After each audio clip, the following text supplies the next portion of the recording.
Okay, welcome to Trauma Part 2. We just finished talking about what a trauma impact is, and we talked about all it takes to have a trauma impact is to have any experience throughout life that causes you overwhelming fear you could do nothing about. So let's get into those fears. Now, this is a very interesting thing, and it tends to blow a lot of people away because we don't think in these terms until we learn it. But these three basic fears are literally the only three things we ever get angry about. And I want you to challenge me on that. I want you to think about the last time you were angry and tell me that one of these doesn't apply. So, what are we talking about? The first basic fear is not getting something that we want. And in regards to trauma, we're really talking about something that we need.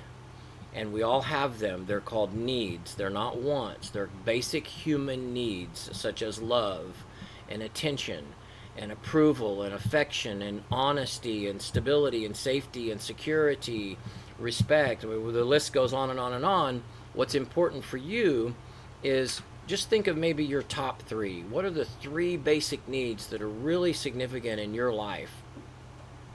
And you'll begin to recognize as you look back throughout your life the experiences that you had where you believed you weren't getting that. It doesn't mean that it was true.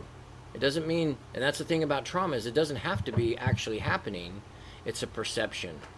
You perceived in that moment when you were 12 and your sibling got a really cool birthday present and it made you feel less than. And maybe your thought was, oh man, my mom loves him more or her more, whatever the case. That's my story. Um, and so what does a 12-year-old child do with that? Well, a 12-year-old child doesn't know what to do with that. So what happens is, you might pout, you might be a little butthurt, you get a little withdrawn. Mom might even ask, "Hey, is everything okay?" And we might say, "Yeah." A child doesn't know how to process that, and that's where it begins. This pattern of feeling something, not understanding how to express it, and then as we get older, we develop ways to compensate for it, and which leads us into impulses, instant gratification. The second basic fear is losing something we thought we had.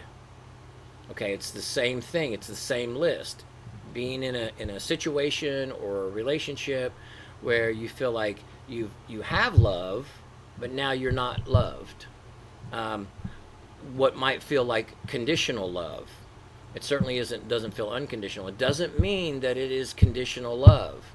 It means based on your worldview, your experience, your perceptions in that moment, you're perceiving that it's conditional love.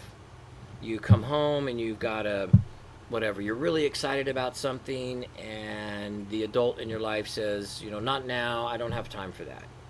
Which could be true. But we were so excited. We had these expectations that as soon as I walk in the door with this thing, with this great grade or whatever it is, the adults in my life are going to just stop everything they're doing and start cheering and all that stuff. And it doesn't happen. It doesn't meet the expectation. And so we feel like, well, this morning I was loved, but now I'm not being loved. And that's just one example. You got to think about all of your basic needs and start tapping into that, because it's never about the situation.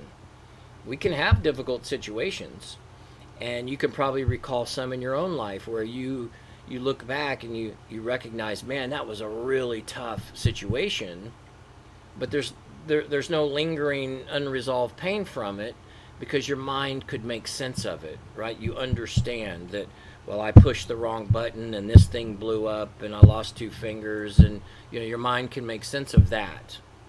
We're talking about threats to our basic emotional needs.